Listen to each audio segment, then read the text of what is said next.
Hello, everybody, and welcome to the latest episode of Super Paranormal Chronicles.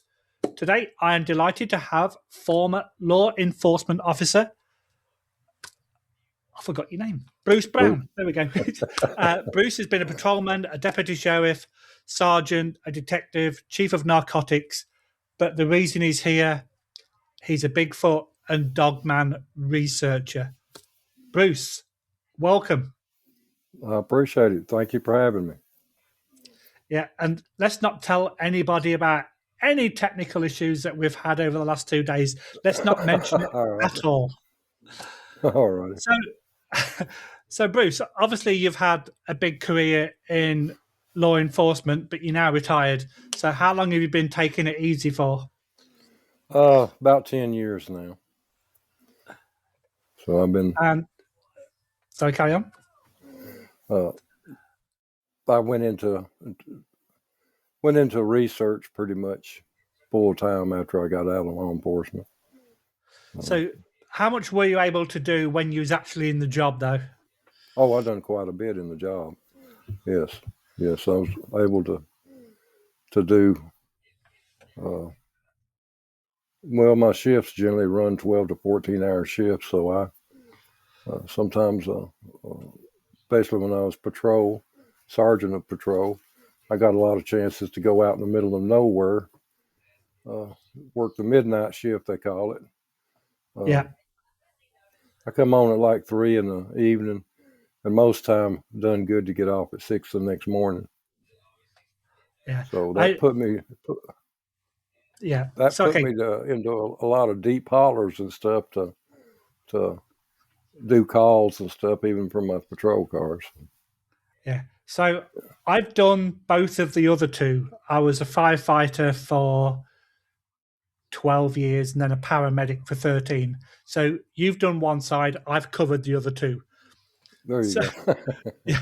So how did your interest in Bigfoot and Dogman all start?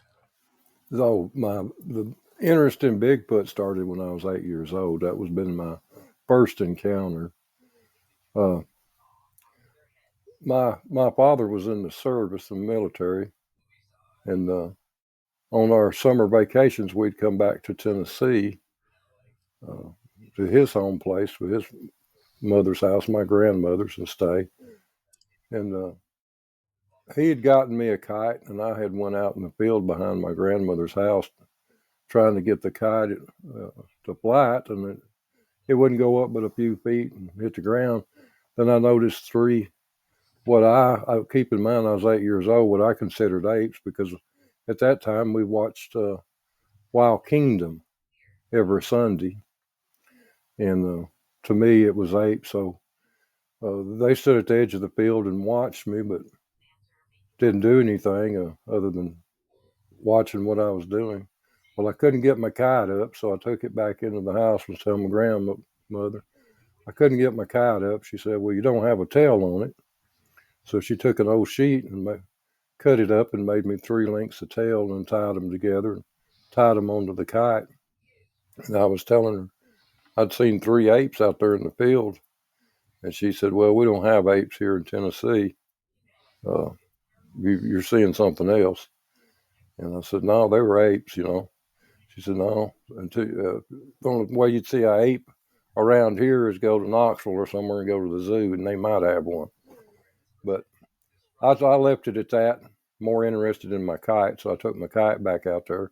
This time they had gone in, and I made 2 or 3 attempts, and I got my kite in the air this time, and it going up. Well, they come back out watching my kite, and that was my first encounter. They stayed out there a good, to a young kid, probably 10 or 15, 20 minutes. And then I run out of kite string, so I brought it back in. And then I went on back in the house, and they were still out there. So at what point did you kind of realize that they weren't apes, that they were actually something else? That was when I was about 12 years old. We had gone fishing in the backwaters of the Cumberland River here in Tennessee. And we were on one side of the slough, you could call it, or backwater. And it was me and my parents and my other siblings, and seen some more walk out on the other side. And I was up further back in the slough than my parents were, so I had a good vision on them. Well, they had left. They'd stayed out there maybe 2 or 3 minutes and turned around and walked back into the cattails, and then there were a big set of woods behind that. And they went back into the woods, so I had walked around and to that side and was fishing. And the little juvenile one, he was about my size, a little bit bigger. He walks out and comes down fairly close to me. And he's standing there watching me. And I'm catching brim or bluegill. And as I was catching them, I just pitched them down on the ground right behind me. And he kept watching. This juvenile kept watching me drop these fish on the ground. So I remember what my grandmother had told me about them, about hairy men and other things. If you take something from nature, always leave something. Don't take more than you need. So just out of curiosity, being 12 years old, I just reached down and picked one of the brim up and underhand throwed it to him, which was probably about 15 to 20 yards. And it walked up to it and then just bent down like a human would and picked it up and then turned around and walked back into the cattails. And that was the last time I'd seen it. Wow.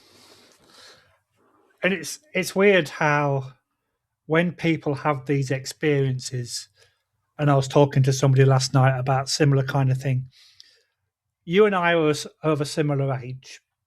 So back when we were kids or young adults, if we had come home and told that kind of story, you would be absolutely poo-pooed. You were misidentification. You didn't. It wasn't what you thought it was, and nobody would believe you. But you come forward to the age that we're at now, and all or most stories are actually believed. And there's a big difference, a big shift in the understanding, and more people are prepared to listen and to understand sightings and footprints and that kind of thing. So it's actually quite fascinating to be alive right now because you can actually talk openly about it, and people don't think you're crazy. Right. Well, you got to remember back when me and you were kids, there were a lot of superstitions. So a lot of your older people, they wouldn't acknowledge and tell you exactly what you've seen. They would just disagree with you and say you've got a big imagination. They would roust you. But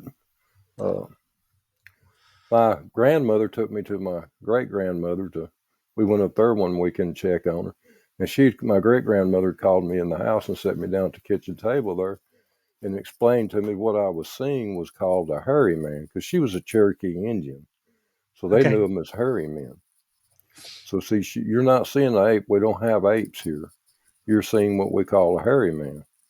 So don't get around them and stuff, because they will grab you and take off. And she believed me, because when I explained to her what they looked like, she knew exactly what I was talking about. And I think that, again, let's go back to when we were kids.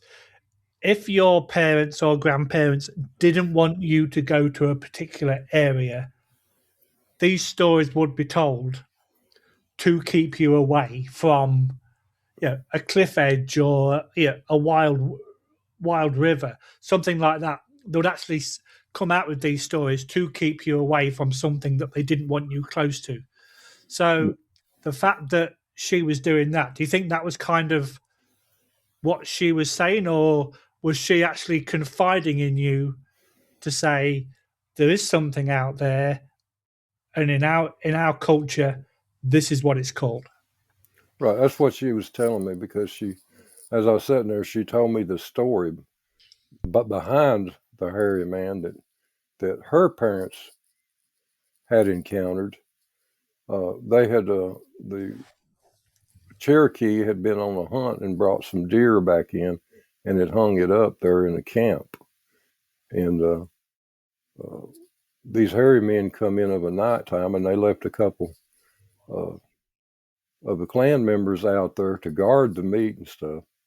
And they come in and they killed a couple of them. And she told me the story that the next morning they put together a hunting party and went after these hairy men, and they got into a big fight several miles from there, and were able to get some of the meat back, and were able to kill a couple of them, but they lost another man in that fight.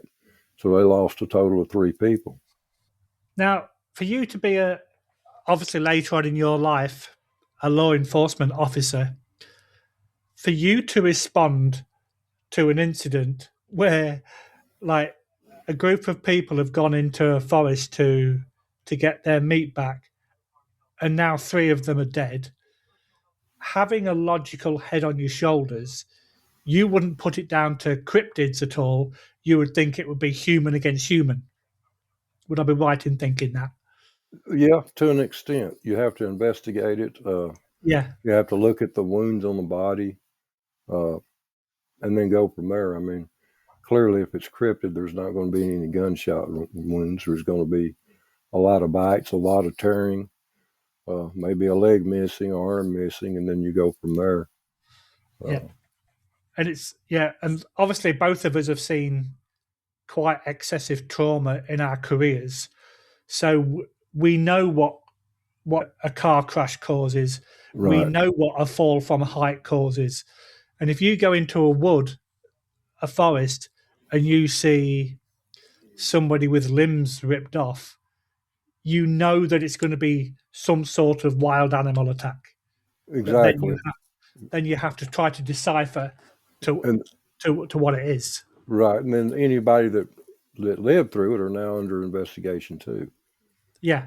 Because I have to keep those people separated to get their stories, and to make sure that not everybody's story is going to match perfectly, but they come together close enough to where I can rule them out as not being I have to be able to believe them.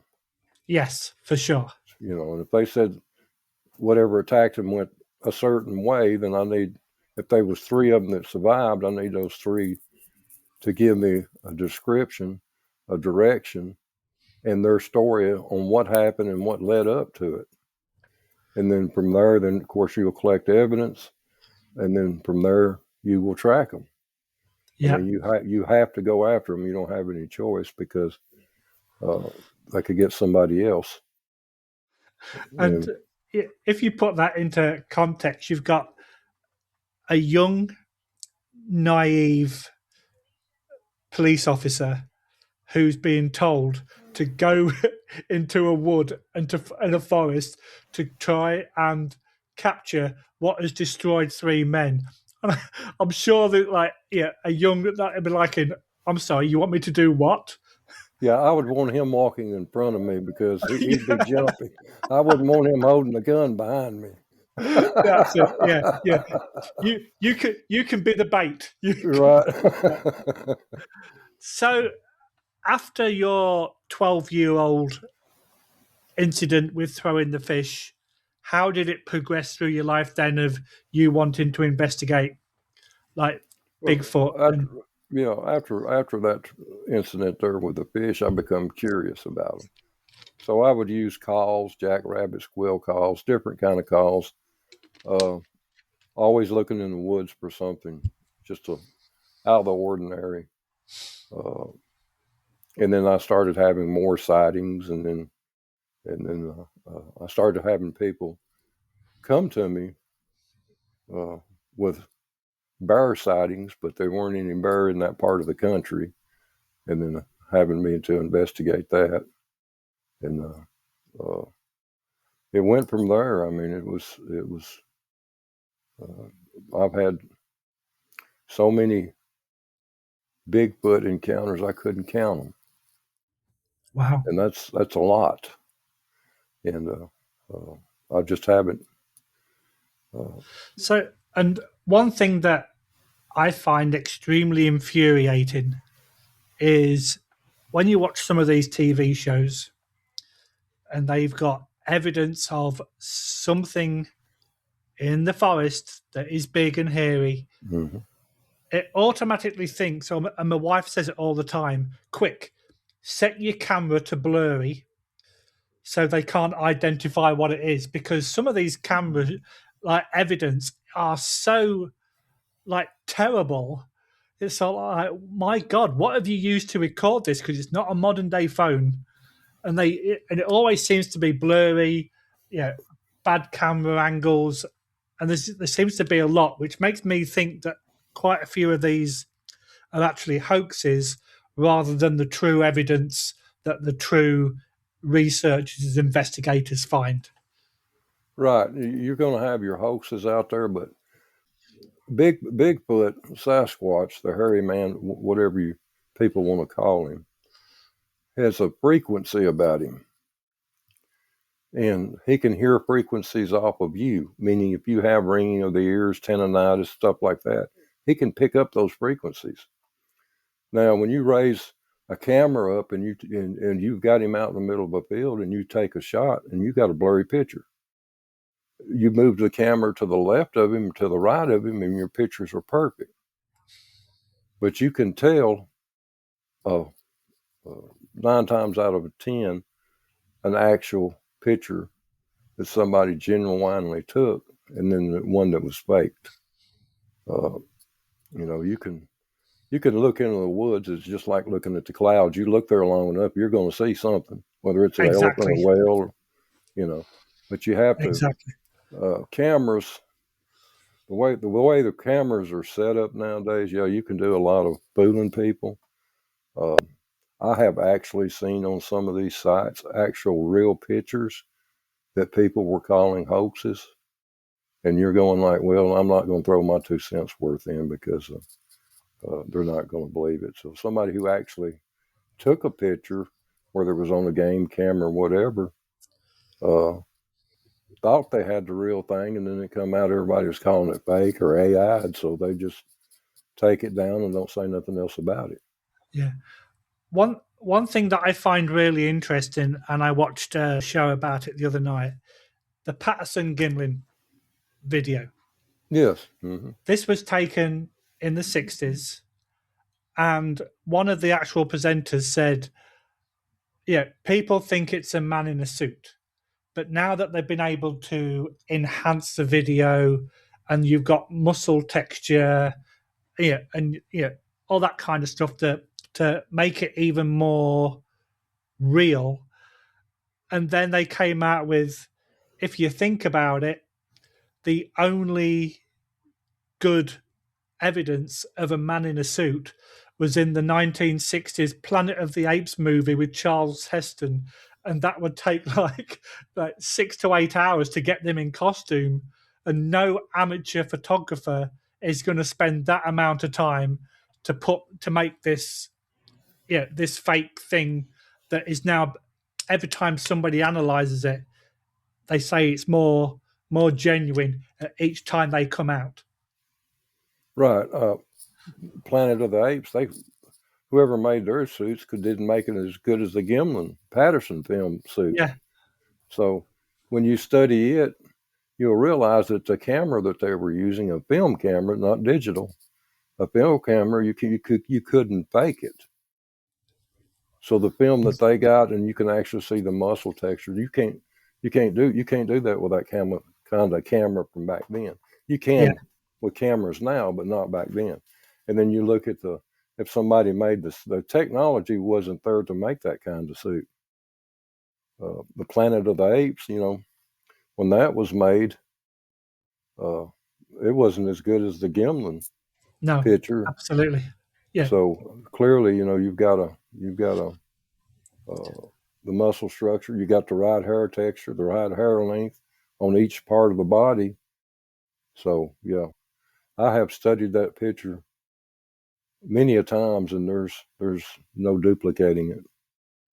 Yeah, I know that the show I was watching, apparently the real film has gone missing, and these guys actually were able to enhance copies to make it better than the original was. And that's where they come out with, you've got the chest movement, you've got the muscle structure, Right. and it's like, for anybody that wants to argue the fact, you can't argue with muscle structure. You can't argue with how the body moves, especially back in the 60s when, like you say, the technology wasn't there. It's a man in a suit. No, it wasn't. Right. I mean, there's no way possible, because it's and then when you look at the cameras they used back then, there's no way you could fake it with a camera like that. I mean, you could put somebody out there in a suit and blur the picture real good, but those type of cameras, when you zoomed in and zoomed out, it was all manual, so you got a good picture. Yeah. Where nowadays these cameras automatically zoom in and out, and they pick up a lot of blur. Sometimes it can be what I call energy off of the Bigfoot. Sometimes it could be something as simple as one little weed sticking up that causes the camera to focus on it instead of the Bigfoot. And you run into a lot of that. And then you've got hoaxers out there that have a good laugh. Them and their buddies have a good laugh while everybody talks about the picture they took. And then but I'm not real big into pictures. I don't take a lot of pictures. I will take places where they have been. I won't take a picture of one when I come up on it. You give too much away. You give too much evidence away. And I was talking to an investigator almost a year ago now, and I asked him the question that if you could categorically prove the existence of any cryptid, not just Bigfoot or Sasquatch or Dogman that we're going to be speaking about, if you could categorically prove the existence, how would you deal with it? And the answer that he gave me, which is like absolutely blew me out of the water, because I think it's an absolutely great answer. He may provide the evidence, but he would not provide the location, because you and I both know in this day and age, if you said, I took these pictures and it's at this location, every man with cameras, with shotguns, whatever, would go and completely destroy the habitat. Yes. So, and then you got to look at the fact that all these cameras now are GPSed. So if you can get into somebody else's cell phone, which nowadays iPhones take the best pictures, there's no need of wagging in a $2,000 camera when you're falling in creeks and down hillsides and stuff and tearing one up. You take your phone with you. You get a good picture of somebody who knows that it's not a fake. They can look at that picture and tell, and then they'll get a hold of you and be your buddy and stuff. And then when they get your phone number, I mean, they hack your phone, and they can get your GPS location, exact spot where that picture was taken. Yeah. So that's the reason why I won't take pictures of them, because if I have a lot of places that I go and hunt, and I have a lot of people that call me with these problems, and then I go to them and explain to them. Sometimes they'll even go out with me and confront these creatures like the dogmen. And one thing you don't want to do is give out a location. I have several places on what they call the Warrior's Path. It runs from Alabama straight through Tennessee into Kentucky. It's an ancient warrior's path, far dated back so far as 1500s and goes further than that. Well, I have several places that I have permission to hunt thousands of acres for these Bigfoot and Dogmen. Well, if somebody pulls up there and I give out a location, or they figure out a location from one of my pictures through my cell phone, then you got 20 people on this landowner's land trespassing. And when they get caught, they're going to say, Bruce Brown told me, he gave me permission. And then that knocks me out too. Exactly. See? Yeah. And I love the fact that genuine investigators like are extremely cautious about going, trespassing and the location of where their sightings are, and that brings more respect to those people rather than the people that go out for, as I call it, shits and giggles, that Right. just want to go just to experience it. Like if you're a ghost hunter, you've got investigators that want to find out what it really is, and then you've got the people that just want to go out and get scared at a weekend. And it's the same kind of thing with with any other like paranormal investigation, whether it be UFOs or cryptids or ghosts and spirits. So the fact that people actually respect the animal, respect the location, respect the habitat, that brings a lot more kudos to those individuals rather than the other type of people that like make it and bring it down to a bad level. Right, because you hear so many people out here saying, well, if I see a Bigfoot and I'm out in the woods like that, or I know where one's at, I'm going to go kill it.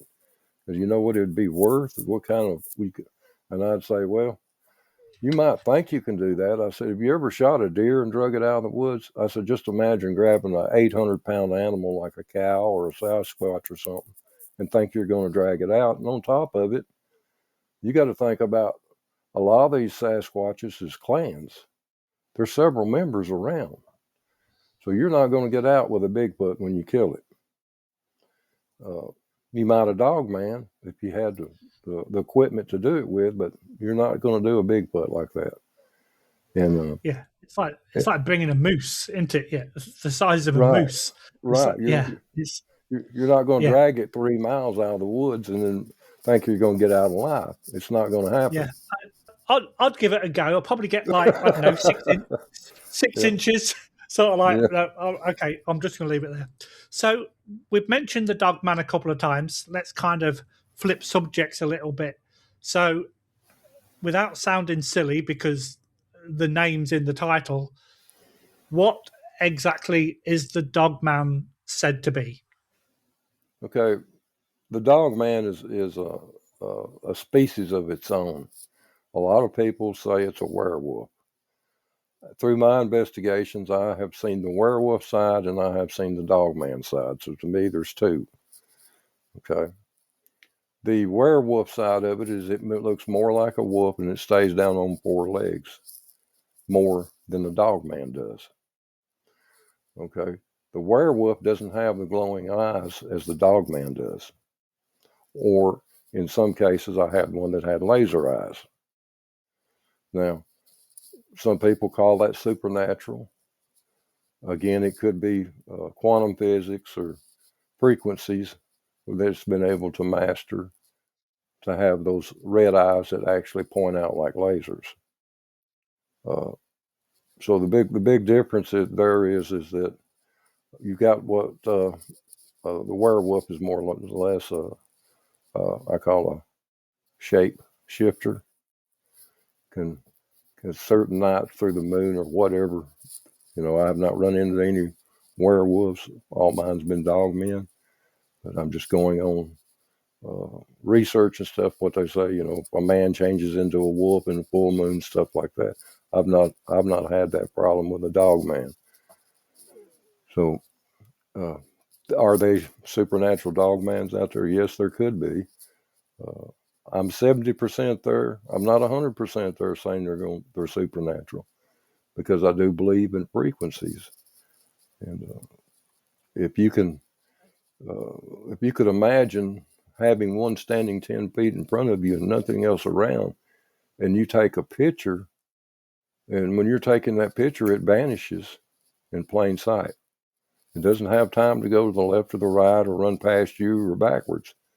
So there is some aspects of it that you could call supernatural, but again, being a former detective, I have to have some solid proof. I just can't have one or two things I see out of the ordinary that there could be other reasons for that. Yeah, and it's interesting that you mention about like the supernatural aspect of it, because there's becoming more and more stories, not just Dogman, but Sasquatch and Bigfoot, that they are able to transport from one location to another for ease of words. So I know that you've got the detective background and you want the evidence, but do you believe in that theory, or do you just believe that it's kind of possible, but it's kind of not? So what's your aspect on the teleportation kind of? I'm 70% there. Okay. If you're on the fence, I'm more towards the supernatural side, but I'm not all the way there. And it's interesting that you mention about sound waves and such like. Because I was talking to a guy who he believes that the Sasquatch has got more ability to see the colours that we as humans can't see. So like the auras and that kind of thing.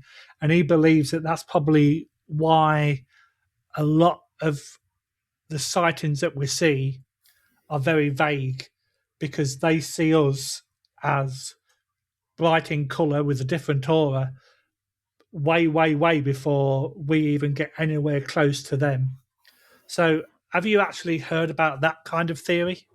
Yes, I've investigated that theory, and yes, that is very well going on.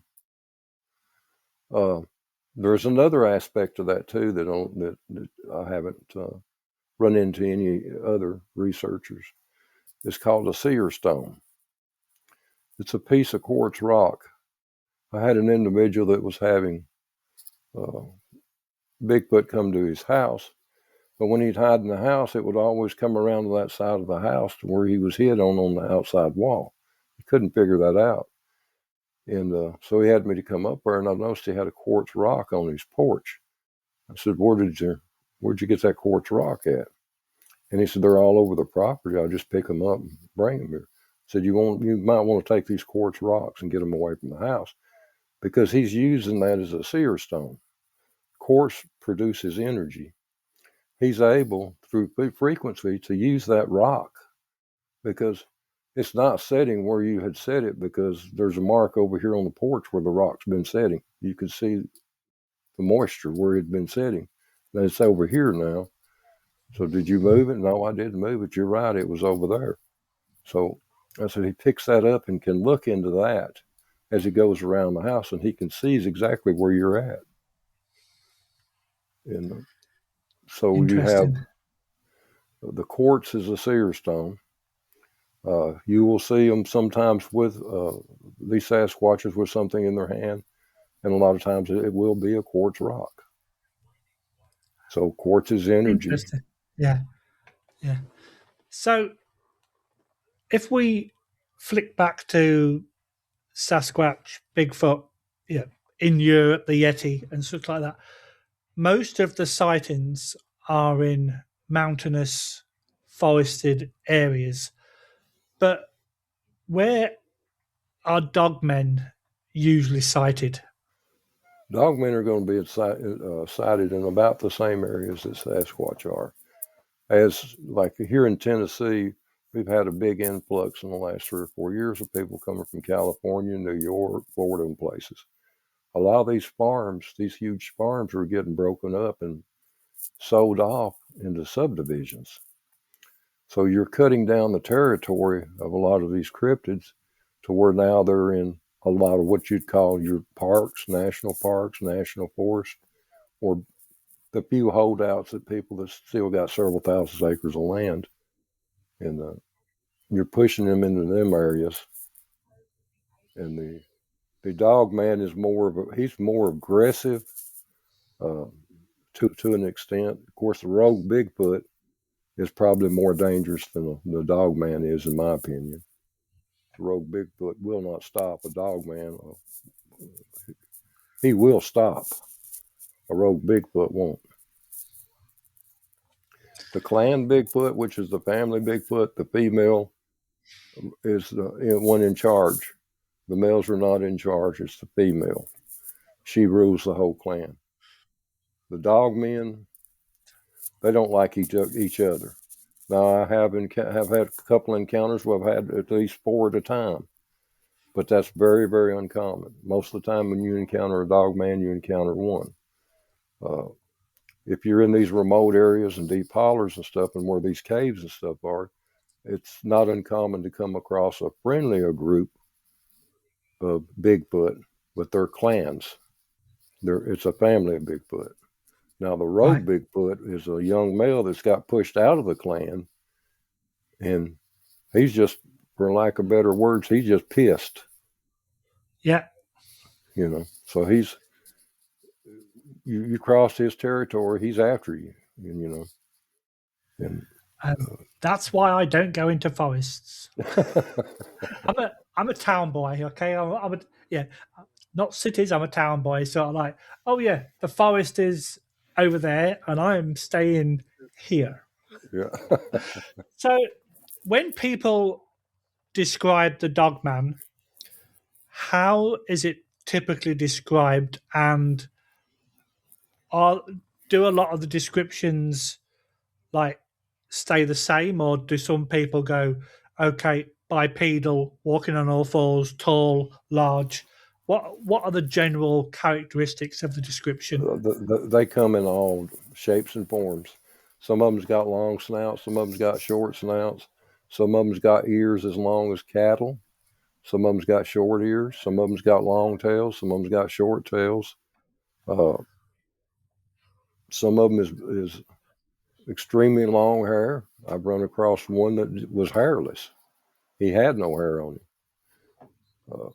They all have the canine form.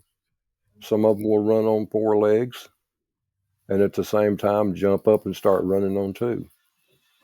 So you never really get I guess you could say their makeup is more wolf-like, canine-like.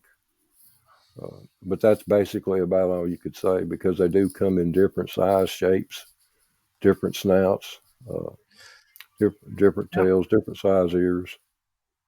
Is there any kind of intelligence? Because when people talk about Bigfoot and Sasquatch, they say that there's been traps made by the cryptid to either capture or deter humans.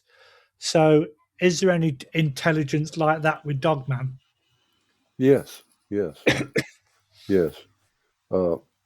If you let's say you're going deer hunting, and you stop or you eat breakfast that morning before you leave the house, and you get in your vehicle and you drive to your deer hunting spot, and you get out, you use your scent blocker and stuff on you, but then you walk to your tree, go up in your tree stand.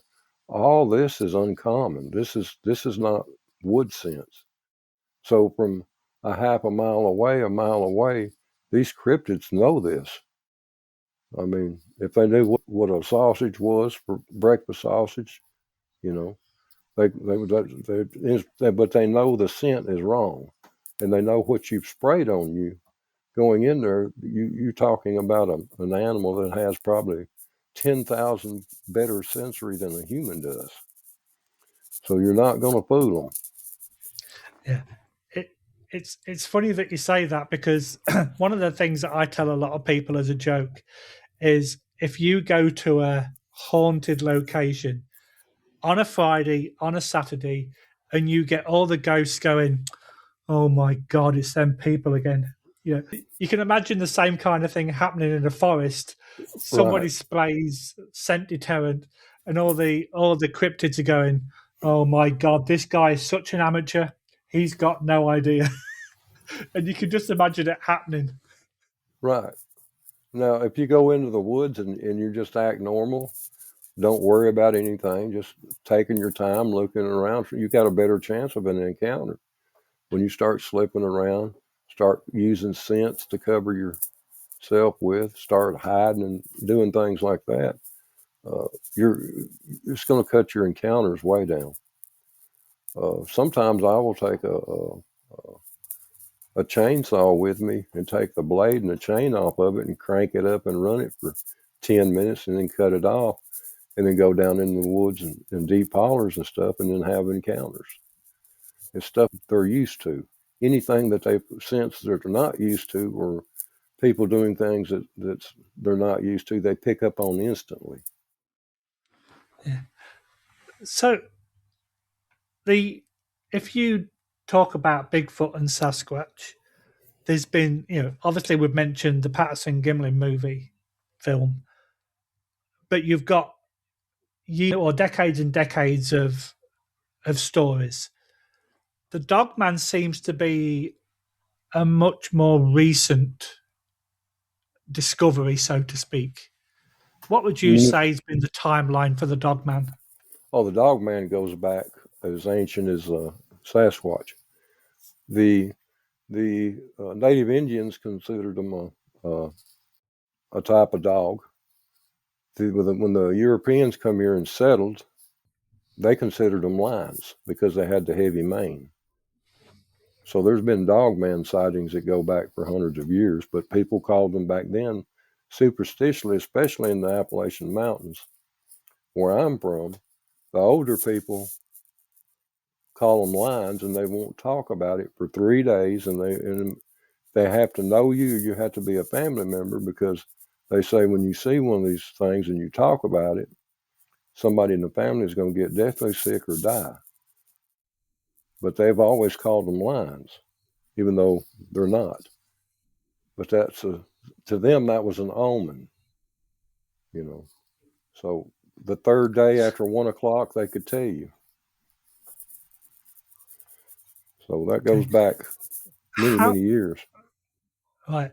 How much do you think, and I know you've got some Indigenous background, but I don't want to offend you if I use the incorrect word, but how much do you think Indigenous folklore has affected what we know as cryptids today? Has it in a good way or a bad way? Well, yeah, both. Yeah, because it's like there's a lot of indigenous like stories about skinwalkers and shapeshifters and such like that. But how much of that folklore has come out into the open due to what we know today with regard to Bigfoot, Sasquatch, and Dogman? There's a lot of it has come out. A lot of it. A lot of people didn't talk about it. There's your tribes that passed down from generation to generation on the stories. And these stories that they tell on this, they strictly stick to the truth of the story. They won't add anything to it, and they won't subtract anything to it. So when you get on these reservations now and you talk to these people that's actually been passed these stories down, it's right on the money. I mean, they can tell you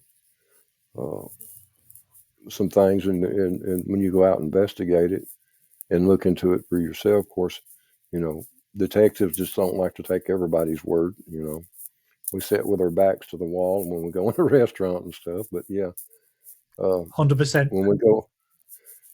When we investigate, we're looking for consistencies. And consistencies is your evidence. And then you take that and you build more evidence. So the folklore from the tribes, the Native American tribes, will come down, but as is mixed in. Natives had married white man, white woman, and so on. The stories can tend to get out of hand. But if you stick to the truth of it and go and talk to these people that are actually teaching the native way, then you can get your direct answers. So yes, it can, as any tale, it can get out of hand. It can be added to.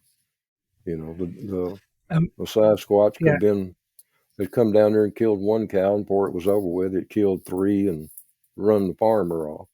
It just added to, instead of it just finding a dead cow there and a Sasquatch within 20 yards of it. Yeah, and that's the same kind of principle. You go into a fight, and this big guy got put on the floor by a small kid, and then by the time you turned up, there was 12 of them, and they all Right. attacked him, when in reality it was one. One little dude. Yep. Yeah.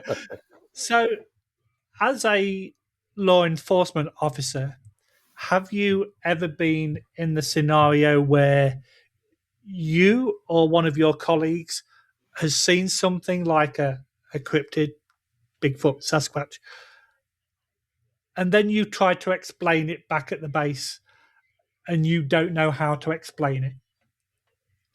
No.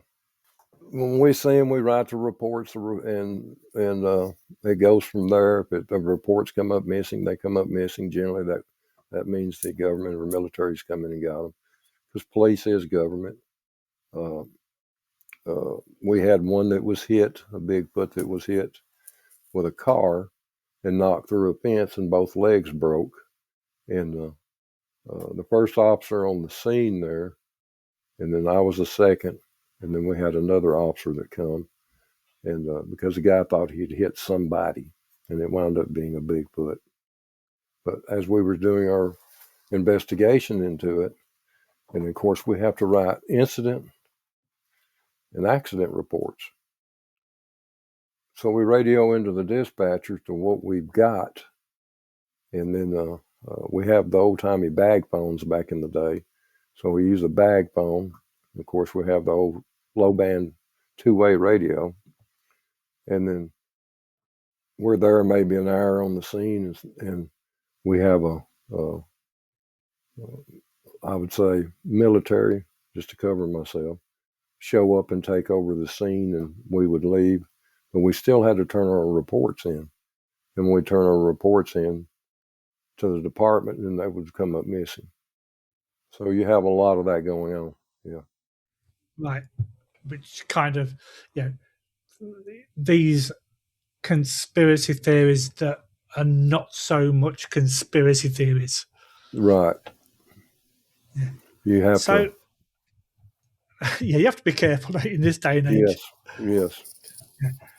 So we are coming towards the end, but this is your time.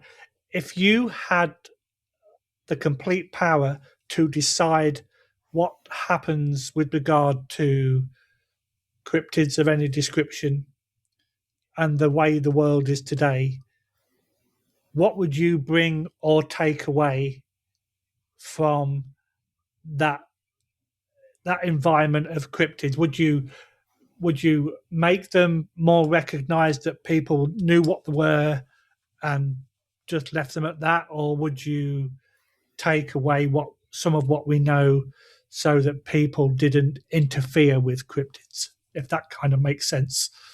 Yeah. I would want a law passed to protect them. I'd want certain parts of the forest off limits to human beings.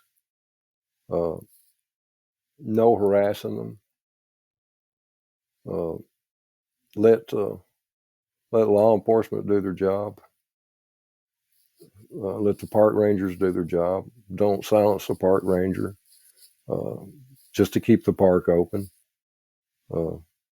Protect them, because they are another species of us, and at some point, it may even be proven. Well, I'll tell you this much: on one side of it is of a Sasquatch, it is half human. That's been proven scientifically. The mitochondrial DNA has proven that it's got the female side human. So it is a human being to an extent. We just don't know what the father's side is. So yes, I would protect them by all means. Yes, definitely protect them, because we can learn a lot. These are not dumb creatures. These creatures can survive. They have certain ways. They do certain things that are actually very intelligent. I had a man ask me not long ago, how smart do I think they are? And I said, well, they're smarter than Einstein. They're smarter than any of us. If you go into the woods and you say you live in the woods for 3 or 4 or 5 years, you know everything about those woods. Nobody's going to come in on you without you knowing it. You know where your nut trees are. You know where your water source. You know everything about it. Same way as we are in our homes. We know everything about what's in our house. And we walk in and the couch is missing. We know the couch is missing. You know. I blame the wife. I blame the wife. She's been cleaning up. Yeah, but no, they need to be protected. As far as investigated, yes, I think they need to be more open with their investigations instead of keeping us silenced. I think the federal government, if they're going to keep us silenced, let's just put a protection on them like we do the bald eagle and stuff. Yeah. Just make them. Yeah. Agreed. Because it's actually quite funny where I was watching something, the government discussions that they had about UFOs, and this guy got, do you think UFOs are real or whatever? And he went, I can't answer that question. Dude, you just answered that question without answering it. But but I fully understand what you've just said, and I really do hope that if we do discover them, that a lot of protection goes into place almost immediately, because then that would protect them even more. And, we have discovered them. The government knows they exist. I mean, come on, in a national park, you put up a Bigfoot crossing sign or stay out Bigfoot of this area because of Bigfoot. I mean, they have these in national parks. Keep your stuff up, and they'll talk about Bigfoot in there. But then when you ask them or want to see a paper trail, they won't produce it. Just the way that the government is, isn't it? Yeah, Fort Knox, Kentucky used the military in these giant bear traps, steel traps, to kill 3 of them on the property of Fort Knox. And trapped 1, and then when the mail charged, they were in Humvees with 50 cows mounted. They mowed them down. They killed them. Because they were setting sensors off because Fort Knox holds a lot of gold and stuff, but these Bigfoots kept setting the sensors off, so they decided to kill them. Wow. So, it's just like it'll be, like I say, it'd be nice to protect them, but let's not put them on an island, because we all know how Jurassic Park ended. Right. Let's not go there. Right. Bruce, it's been an absolute pleasure. I have learned so much tonight, and it's really thankful to talk to somebody who's had so many sightings as what you have. So I'm really glad that I reached out to you when I did, and you were able to finally come onto the podcast after some of the problems that we've had. But I thank you for coming on, and it's been an absolute pleasure. I hope we'll stay in touch. So if you get any more stories, you can come back on and update us. But for now, thank you for your time, sir. Been a pleasure, and you have a great rest of the evening. All righty. Thank you for having me on, and you have a great evening. Thank you. Take care. Bye-bye. Bye-bye.